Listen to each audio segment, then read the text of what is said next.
Hello, one and all. It's my review of My Hero Academia Vigilantes, Chapter 93, 3 seconds. And this was definitely an iffy chapter for me. I mean, there were certainly some good things in it. The title page alone is freaking amazing. O'Clock's team, inside of the silhouette of All Might, inside of the bigger picture of All for One. That just looks freaking awesome and I love it, but the whole 3 seconds thing, it just didn't really work. All for One, released all those villains, caused all that chaos and destruction, anarchy, all for the sake of buying himself 3 seconds. And that just, really?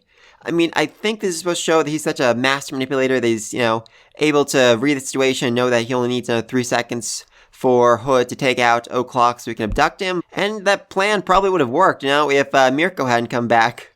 Oh, he looks so surprised when Mirko comes back. I freaking love it. But there's just a lot of problems with this whole, 3 seconds thing. I mean, for one thing, Kurogiri could have just, abducted Rappa or O'Clock like he does with Hood. I mean, Hood very clearly does not want to go with him, but he still manages to, drag him away. I feel like he could have done the same thing to Rappa or O'Clock while they were distracted by the fight, so that just felt weird. And then there's also the fact that, All Might, after he stops all the villains, he takes a few seconds to get the cheers and applause from the people, and then he has to go to the detective and get a full, rundown situation. I feel like that would have taken far longer than 3 seconds, so it's definitely weird. I think this could have been a cool concept, just there were a lot of problems with it that didn't really make it implement well, but back onto the things I like. Oh, that would definitely be All Might this chapter. I mean, seriously, this chapter, he takes down God knows how many villains, stops a rampaging bull, stops a building from collapsing, picks up a car, flicks a villain out of the way, deflects, I think, a freaking laser beam, judo chops another villain, puts out a fire, stops another villain from hurting ducks that are crossing the road in the middle of the city for some reason, and then lets a whole bunch of kids ride in his back. All in the span of 3 seconds. All before his freaking pillow hits the ground. This is prime All Might. This is prime Might. This is who the hero was, who the symbol piece really was before his injury, and oh, I freaking love it. And I also love this is, kind of foreshadowing what Deku will eventually be able to do. Once he's fully mastered One for All, once he's reached the point where he can be the next symbol piece, be the next All Might, he'll be able to do all of this in 3 freaking seconds. Oh, I can't wait to see that. I cannot freaking wait to see that.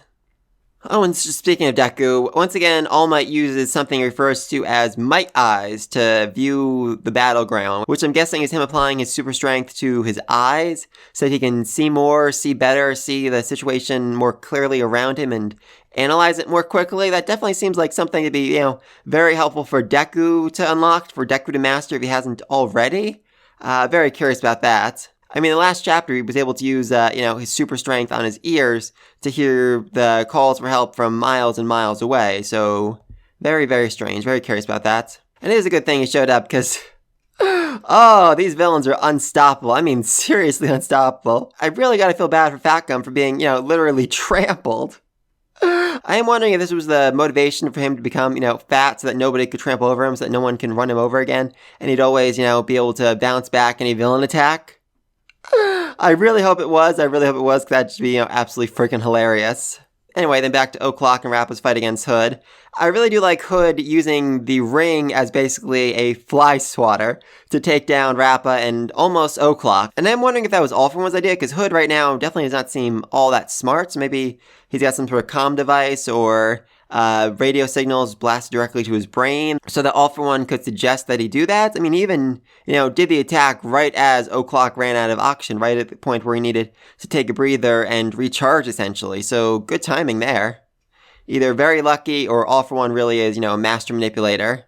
And then Mirko comes back, and I do just love that Rappa refers to her as a mad dog. Like, Rappa, you're really not one to talk, though I guess he might have meant that as a compliment.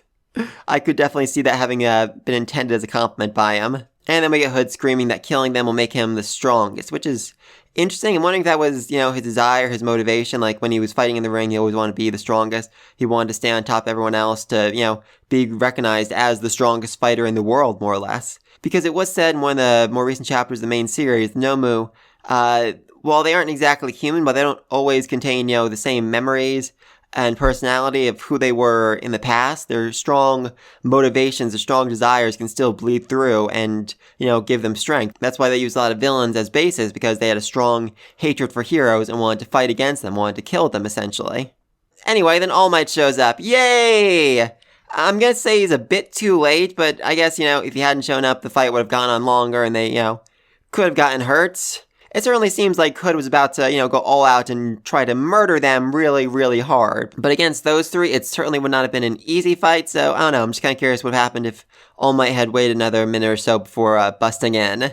And then Korgiri takes Hood, who just really, really wanted to fight. Like I said, strong motivation. And then All Might shows up and he's like, huh? What happened? Oh, the villain got away. Seriously? Oh, poor All Might. Poor All Might. I mean, he does actually look rather foolish here, which is really saying something. Because when he was getting, cheered by the crowd, he was holding up his freaking pillow. I really wish he'd had a line like, sorry I'm late, I was buying a pillow? Sorry I'm late, I was taking a nap? I'm not exactly sure what he would have said in that situation. I just really wanted to hear it. Anyway, it seems like that's the end of things, but O'Clock certainly does not look satisfied with these results, and that does raise a question.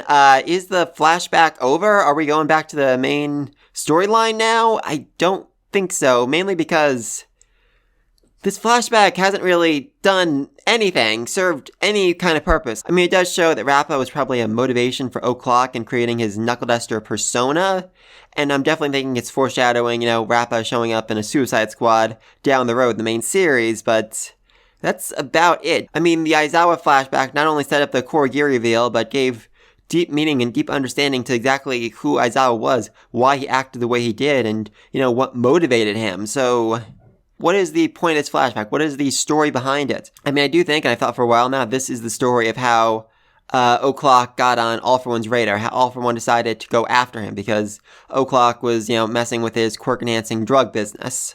And if that is the case, I can certainly see next chapter, maybe the chapter after that, being a montage of O'Clock going after All For One and his drug business. Maybe ignoring his daughter because he's so focused on work until eventually he ticks off All For One enough where he targets his wife and daughter. Still a little unclear on what happened to his wife, but his daughter, was possessed by the bee user for years, leading to his whole Knuckle Duster persona. I'd definitely like to see that. And maybe a bit of Six, how Six came about, how Six became obsessed and interested in O'Clock, and how he eventually, was given Overclock by All For One. Because that is also another thing I've been very curious about for a while now. Does Six work for All For One? Clearly he was created by All For One and the Doctor to serve some sort of purpose, but was he following that purpose? Was he doing as All For One wanted him to do, or was he, striking out on his own, doing his own thing? Because that was a point in time where I think All For One wanted to, remain way more in the shadows because All Might thought he was dead. So I don't feel like he'd have Six do all the big public things that he did to draw attention to him, so I don't know, I'm just very curious about that. But please, let me know what you think about all this down below. Be sure to like and subscribe so you don't miss my next video. And until next time, peace!